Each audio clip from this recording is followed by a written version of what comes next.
తాకట్లో ఉన్న బంగారాన్ని విడిపించి ఆ రోజున మార్కెట్ ధర కట్టి మిగిలిన డబ్బును మీకు అందిస్తుంది కొమ్మూరి గోల్డ్. అలాగే క్షమాపణ చెప్పాల్సి వస్తే అంతే క్లీన్‌గా, అంతే నీట్‌గా క్షమాపణ చెప్తారు. నేను వేరే ఉద్దేశం కోసమో, వ్యూస్ కోసమో దీన్ని ప్రస్తావించట్లేదు.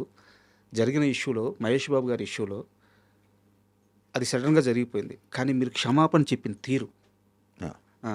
తెలియక ఎవరి మనసులో అయినా నొప్పించుంటే క్షమించండి. లేదు. స్ట్రెయిట్ ఫార్వర్డ్‌గా నేను ఇలా అన్నాను. ఇది తప్పు. సారీ. అంత స్ట్రెయిట్ ఫార్వర్డ్‌గా చెప్పారు. యాహ్! మహేష్ బాబు గారి ఫ్యాన్స్ కూడా చాలా తక్కువ సమయంలో దాన్ని చాలా బాగా రిసీవ్ రిసీవ్ చేసుకున్నారు. యాహ్! యాహ్! ఆహ్, ఈ గుణం ఎలా అలవాటైంది? కాదండి, మనం మనుషులం. మనం మనుషులం కదా, మనం దేవుళ్ళం కాదు కదా. హ్మ్. ఖచ్చితంగా పొరపాట్లుంటాయి, తప్పులుంటాయి, అన్నీ ఉంటాయి. ఆహ్, రామవ్యవస్థలో డైలాగ్ ఉంటుంది. దెబ్బ తగిలినప్పుడు జంతువు అయినా ఏడుస్తుంది. హ్మ్. శరీరానికి దెబ్బ తగిలితే జంతువు కూడా ఏడుస్తుంది. కానీ పక్కోడికి దెబ్బ తగిలినప్పుడు ఏడ్చేవాడే మనిషి. సో ఎనీ యానిమల్ సొంత బాడీకి అయినప్పుడు ఏడవడం కామన్.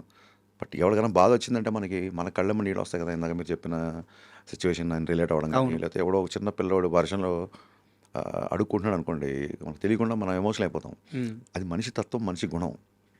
ఆ నేచర్ పుట్టుకుతున్న డైరెక్టర్లు కనుక అందరం ఒకటేసారి పుడతాం, ఒకటేలాగా పుట్టిన వాళ్ళం కదా. సో పుట్టంగా నేను యాక్షన్ కట్టాను కదా హాస్పిటల్లో. సో సినిమా డైరెక్షన్ చేసినప్పుడు డైరెక్టర్, మిగతా విషయాలప్పుడు మనం మానవ మనోభావాలు కానీ, ఉద్వేగాలు కానీ అవన్నిటిని రెస్పెక్ట్ చేయాలి డెఫినెట్గా. సో ఎవరు ఏ డైరెక్టర్ అలాగా పుసుకున కావాలని చెప్పి తెలియకుండా పెట్టినా, కామెంట్ పెట్టినా ఏ ఫ్యాన్స్కైనా కోపం వస్తుంది. సో పొరపాటు జరిగింది. అది మళ్ళీ చాలామంది కొంతమంది ఫేక్ ఏఐ అది ఇది అనుకున్నారు. కాదండి, అది పొరపాటున నేనే చెప్పానని. అంటే నేనేమనుకుంటానంటే, నా ఇంటెన్షన్ కరెక్ట్ కానప్పుడు, హ్మ్. అంటే నా ఇంటెన్షన్ కరెక్ట్గా ఉన్నప్పుడు, నా ఇంటెన్షన్లో తప్పు లేనప్పుడు, నా ఉద్దేశం లేదా నా ఇంటెన్షన్ కరెక్ట్గా లేనప్పుడు మనకు భయం ఉంటుంది. సో నా ఇంటెన్షన్ కరెక్ట్ అయినప్పుడు, నా ఉద్దేశం అది కానప్పుడు సారీ చెప్పడానికి చాలా ధైర్యంగా ఉంటుంది. కరెక్ట్. నాకు సారీ చెప్పడానికి నేనేం గొప్పోడినో లేదా ఇంకా చాలా ఉత్తముడినో అని చెప్పుకోవట్లేదు. ఆ ధైర్యం నాకు ఉంటుంది. ఈ విషయంలో మనది తప్పు జరిగింది అన్నప్పుడు మొహమాటం లేకుండా సారీ చెప్పడం కాదు, అవసరమైతే తలకాయ తీసిట్లే అవతల వాళ్ళ కాళ్ళ దగ్గర పెట్టడానికైనా రెడీ. ఎందుకంటే మన తప్పు మనం తెలుసుకున్నాను అని చెప్పే ఉద్దేశం, ప్లస్ నేను చేసింది మీకే కాదు నాకు నచ్చలేదు అని చెప్పే ఒక పద్ధతి అది బేసిక్గా. అది ఎందుకు చేసాం, పొరపాట్లు చేసాం, స్పీడ్లో చేసాం, ప్రెషర్లో చేసాం, అవన్నీ తర్వాత ఆ ఎక్స్ప్రెషన్ ఖచ్చితంగా ఇచ్చి తీరాలి.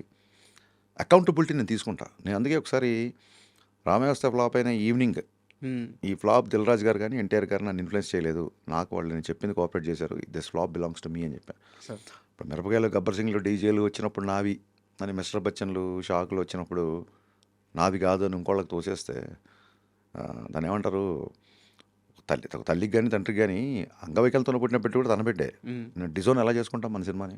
సో ఒక రిజల్ట్ తప్ప ఆ విషయంలో అన్నీ మనం ప్రేమించి చేసినాయి కదా. కరెక్ట్. ఒక రిజల్ట్ ఒకటే మనకు నచ్చలేదు, మిగతా అన్నీ మనకు నచ్చినాయి.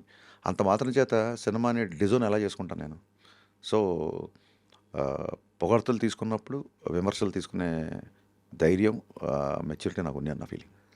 మిస్టర్ బచ్చన్‌కి సంబంధించి ఉస్తాద్ భగత్ సింగ్‌కి సంబంధించి ఒక చిన్న కన్వర్జేషన్ ఉంది సార్ నా దగ్గర. యా. మిస్టర్ బచ్చన్ సినిమా రిలీజ్‌కి ముందు print and web press meet జరిగింది. ప్రొడ్యూసర్ వాళ్ళ ఆఫీస్‌లో. అప్పుడు నేను మిమ్మల్ని ఒక క్వశ్చన్ అడిగాను. ఓకే. సార్ మీరు చేంజెస్ చేశారు అని చెప్పి చెప్తున్నారు. అవును. కానీ ఫస్ట్ హాఫ్ వరకు హీరో క్యారెక్టరైజేషను అంటే మీరు చెప్పారు ఈ రైడ్ ఇదంతా సెకండ్ హాఫ్‌లోనే స్టార్ట్ అవుద్ది. ఫస్ట్ అవును. హాఫ్ అంతా చాలా ఎంగేజింగ్‌గా వెళ్ళొద్దు అని చెప్పారు. అది ఎందుకు చెప్పారంటే నేను దానికి ముందు ఒక క్వశ్చన్ అడిగాను. రవితేజ గారిని ఆయన జానర్‌లో ఎనర్జీగా చూసి చాలా రోజులైంది. ఇది కూడా మళ్ళీ రైడ్ సీరియస్‌గా ఉంది అని చెప్పి ఒక క్వశ్చన్ అడిగితే, రైడ్స్ గానీ ఆ సినిమాలో ఉండే సీరియస్ టోన్ అంతా సెకండ్ హాఫ్‌లో వస్తది. ఫస్ట్ హాఫ్ అంతా చాలా ఎనర్జిటిక్‌గా ఉంటది అని చెప్పి మీరు చెప్పారు. అవును. మీరు చెప్పింది కరెక్ట్ కూడా. అవును. కానీ సెకండ్ హాఫ్ ప్లేస్ అవ్వలేదు. అవును. ఉస్తాద్‌కు సంబంధించి కూడా మీరు వేరే ఇంటర్వ్యూలో ఒక మాట చెప్పారు. పవన్ కళ్యాణ్ గారు పోలీస్ డ్రెస్ చేసుకునేది సెకండ్ హాఫ్‌లోనే. ఫస్ట్ హాఫ్ అంతా వేరే టోన్‌లో, ఎనర్జీ టోన్‌లో ఫ్యాన్స్‌కి ఎలాగో అలా ఉంటదని. ఈసారి కాన్ఫిడెంట్‌గా ఉన్నారా? సార్ అంటే మిస్టర్ బచ్చన్ రైటింగ్ సైడ్ చాలా second half disappointed. Hmm. And main second హాఫే. నేను సినిమా ఫ్లాప్ అయినా సరే నాకు మిస్టర్ బచ్చన్ ఫస్ట్ హాఫ్ చాలా ఇష్టం. హ్మ్. సెకండ్ హాఫ్లో అనుకున్న స్థాయిలో రైటింగ్ రాలేదు, కుదరలేదు. కొన్నిసార్లు సీన్లు కూర్చోవు. దీంట్లో పోలీస్ క్యారెక్టర్ మళ్ళీ ఏం చూస్తామని చాలామంది అడిగినప్పుడు చెప్పా, బాబు ఓన్లీ ఇంటర్వెల్ బిఫోరే మీకు పోలీస్ క్యారెక్టర్తో కనబడతారు, అప్పటి వరకు వేరే డ్రెస్సింగ్, వేరే స్టైల్ ఉంటది అని చెప్పాను. దానికి దీనికి ఎనర్జీకి సంబంధం లేదు బేసిక్‌గా. నెక్స్ట్ ఏంటంటే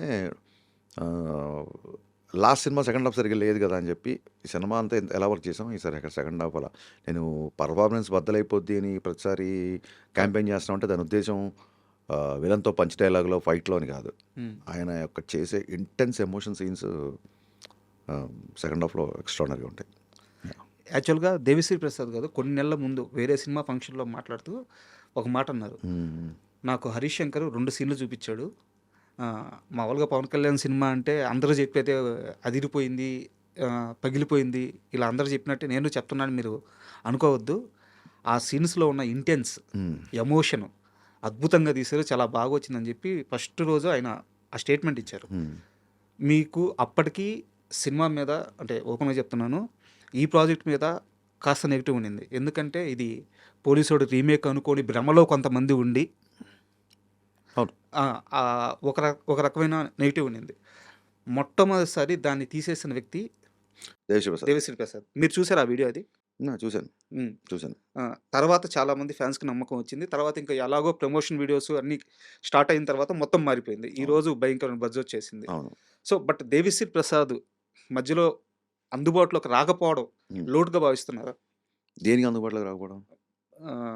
నిన్న సాంగ్ కూడా దేవిశ్రీ ప్రసాదే కదా! బీజేఎం అవునండి. మా టైమ్ లేసి మ్యాచ్ లేదు. నేను హైదరాబాద్‌లో ఉండి చేయాల్సిన పరిస్థితి. అది లోటుగా భావిస్తున్నారా? నేను హైదరాబాద్‌లో ఉండి చేయాల్సిన పరిస్థితి. ఓకే. ఎందుకంటే ప్రీపోన్ చేశాం కాబట్టి హ్మ్. దేవిశ్రీ ప్రసాద్ గారు చెన్నైలో చేస్తారు. తమన్ ఇక్కడ చేస్తారు.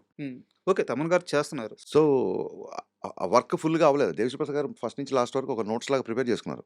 అందుకే ఆల్మోస్ట్ ఆయన మైండ్‌లో బ్యాక్‌గ్రౌండ్ స్కోర్ అయిపోయింది. అంటే ఒకసారి స్క్రిప్ట్ రాసిన తర్వాత మన మైండ్‌లో ఏం చేస్తామో తెలిసినప్పుడు సినిమా హాఫ్ ద వర్క్ అయిపోయిందంటారు. అలా ఒక మ్యూజిక్ డైరెక్టర్ సినిమా చూసిన తర్వాత తనకి ఎక్కడెక్కడ తను ఆల్రెడీ ఉన్న సాంగ్స్ ఎక్కడ ప్లేస్ చేయాలి, ఎక్కడ ఏ టోన్‌లో వస్తాయి, ఎక్కడ వైలిన్‌లో వస్తాయి, ఎక్కడ కోరస్‌లో వస్తాయి అని చెప్పి తన మైండ్‌లో అయిపోయింది వర్క్. ఆ తర్వాత ఆయన టైమ్ లైన్ మేము మ్యాచ్ చేయలేకపోయాం. మ్యాచ్ చేయలేకపోయాం కాబట్టి తమన్ దగ్గరికి వెళ్ళాల్సొచ్చింది. అది ఆయనకి క్లియర్‌గా ఎక్స్‌ప్లెయిన్ చేసి సంగీతం దేవిశ్రీ ప్రసాద్, బ్యాక్‌గ్రౌండ్ స్కోర్ తమన్. వాళ్ళిద్దరు మ్యూజిక్ డైరెక్టర్ల కంటే కూడా నాకు చాలా బెస్ట్ ఫ్రెండ్స్. హరీష్ చాలా ప్రెషర్‌లో ఉన్నాడు ఈసారి ప్రీపోన్ అయిన సినిమా. మనం సపోర్ట్ చేయాలని చెప్పి వాళ్ళిద్దరూ నాకు కుడి భుజం, ఎడమ భుజాన నిలబడ్డారు కాబట్టి చాలా గర్వంగా ఉంది. మేము చెన్నై వెళ్ళినప్పుడు అందరం కలిసి సినిమాలకెళ్తాం. అవునా? నేను తమన్‌తో పని చేసినప్పుడు దేవిశ్రీ ప్రసాద్ గారు, నేను దేవిశ్రీ ప్రసాద్ దగ్గరికి వచ్చినప్పుడు తమన్‌కి ఫోన్ చేసి, బాబు ఇంకా కీబోర్డ్‌లన్నీ కట్టేయండి పలానా టైం కల్లా సెకండ్ షో ఇక్కడ పెలాజియో అని ఒకటుంటది. మల్టీప్లెక్స్. చాలా సార్లు తమన్ టీము, దేవిశ్రీ ప్రసాద్ టీమ్ కలిసి మేము సినిమాలకెళ్ళడం, డిన్నర్‌కెళ్ళడం. చెన్నైకెళ్తే అదొక మ్యూజికల్ నైట్స్‌లా ఉంటది మాకు. చాలా అండ్ తమన్ కూడా మ్యూజిక్ డైరెక్టర్ అవ్వకుండా దేవిశ్రీ ప్రసాద్‌కి బొమ్మరిల్లుకి దానికి కీబోర్డ్ ప్లేయర్‌గా వర్క్ చేశాడు. Thaman respects Devi Sri Prasad a lot. And Devi Sri Prasad కూడా మనకు ఇంటర్వ్యూలో అనిరుద్ మ్యూజిక్ గురించి, తమన్ ఓజీ మ్యూజిక్ గురించి చాలా గొప్పగా చెప్పాడు. సార్. అండ్ రామ్ గోపాల్ వర్మ గారిది ఇంటర్వ్యూలో ఒకసారి ఒక మాట అంటాడు. అది సినిమాలో ఉందో లేదో నాకు తెలీదు గానీ, ఎన్ని సార్లు కొట్టినా చావని పావురా నువ్వు అని. ఆ మాట హరీష్ శంకర్‌కి వర్తిస్తుందా? అంటే బహుశా వాళ్ళ తాలూకు ఎక్స్‌పీరియన్స్, వాళ్ళ తాలూకు దెబ్బలు అంత అంటే మరీ అంటే ఆ ఎనాలజీ కరెక్టే అన్ని సందర్భాల్లో సూట్ అవ్వదు. బేసిక్‌గా ఒక పావుని ఎందుకు అన్ని సార్లు కొడతామంటే హాని చేస్తదని. నేను ఎంటర్‌టైన్ చేసేవాడిని. నాకు పాలు పోస్తారు. బట్ దెబ్బలు తగిలినాయి గదా మీకు? ఎవరికి తగలేదు సార్? మీకు తగలేదా? ఇంటర్వ్యూ చేసి మీకు తగలేదా? ఈ స్థాయికొచ్చి మీరు కూర్చొని ఇంటర్వ్యూ చేస్తున్నారు. మీకు తగిలినప్పుడు ఇంటర్వ్యూ చేయని వ్యక్తికి నాకు డెఫినెట్‌గా ఇంటూ ఎక్సే ఉంటాయి కదా నాకు కూడా. దెబ్బలు తిననోడు ఎవడు? దెబ్బలు తినకుండా అందుకే కదా మా పాటలో లైన్ రాసాం. మెత్తని మట్టిలో మొలిచిన మొలకవు కాదు నువ్వు. బండరాళ్ళను బద్దలు కొట్టిన మొండి మొక్కవు. బండరాళ్ళు అంటే సర్కమ్‌స్టాన్సెస్ మనుషులో లేకపోతే మనకి పడని వాళ్ళో, మనకి ఇంకో వర్గం అని కాదు అక్కడ మీనింగ్.